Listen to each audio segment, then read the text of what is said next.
Sir Ashok Nagar and Dilsukh Nagar and హైదరాబాద్లో మనకు ఓవరాల్గా చూసుకుంటే నెంబర్ ఆఫ్ కోచింగ్ ఇన్స్టిట్యూట్స్ అనేది మనకు అందుబాటులో ఉన్నాయి. కానీ అమిగోస్ ఎందుకు మనం చూస్ చేసుకోవాలి అని అంటే అప్కమింగ్ ఆస్పిరెంట్స్ కావచ్చు, లేకుంటే ఆల్రెడీ ప్రిపేర్ అవుతున్నటువంటి ఆస్పిరెంట్స్ కావచ్చు, 1 or 2 మార్క్స్ తోటి యూపీఎస్సీ కావచ్చు, లేకపోతే ఏపీపీఎస్సీ, టీజీపీఎస్సీ లాంటి ర్యాంకులు పొందినటువంటి అభ్యర్థులు ఎవరైతే ఉన్నారో వీరికి మీరు ఇచ్చేటువంటి ఒక సజెషన్ అంటే ఏమంటారు? సార్ నేను సజెషన్ కాదు సార్, ఓకే, డైరెక్ట్ చెప్తాను. మీరు మార్కెట్కి వెళ్ళండి, అన్ని టెస్ట్ సిరీస్ చూడండి, అమిగోస్ది ప్రీవియస్ టెస్ట్ సిరీస్ ఒకటి చూడండి, శాంపుల్ చూడండి, మీకు ఎందుకు తీసుకోవాలో మీకు అర్థమైపోతుంది. ఎందుకంటే క్వాలిటీ ఆఫ్ కంటెంట్ అనేది అమిగోస్లో చాలా బాగుంటుంది సార్. నేను అదే నా ఫెయిల్యూర్కి రీజన్ ఆ టెస్ట్ సిరీస్ రాయకపోవడం 2023లో. అప్పుడు కనుక నేను ఆ ప్రిలిమ్స్ని పక్కన పెట్టి టెస్ట్ సిరీస్ కనుక రాసుంటే నేను ఖచ్చితంగా అప్పుడే నేను ర్యాంక్ సాధించుండేవాడిని.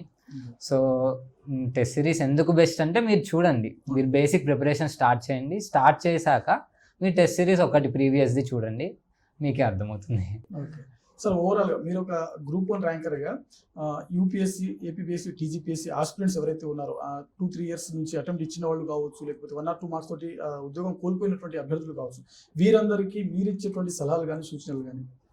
సలహా అనేది కొంచెం పెద్ద వర్డ్ సార్, ఎందుకంటే మేము 180 members ఉన్నాం, 1:2 ఇంటర్వ్యూకి సెలెక్ట్ అయిన వాళ్ళం.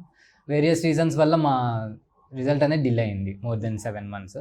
నేను ట్రావెల్ చేశాను అందరితో త్రూ వాట్సాప్ కానీ, వాళ్ళని మీట్ అవ్వడం కానీ, ఇంటర్వ్యూ చెప్పినప్పుడు, and every one on the same level sir.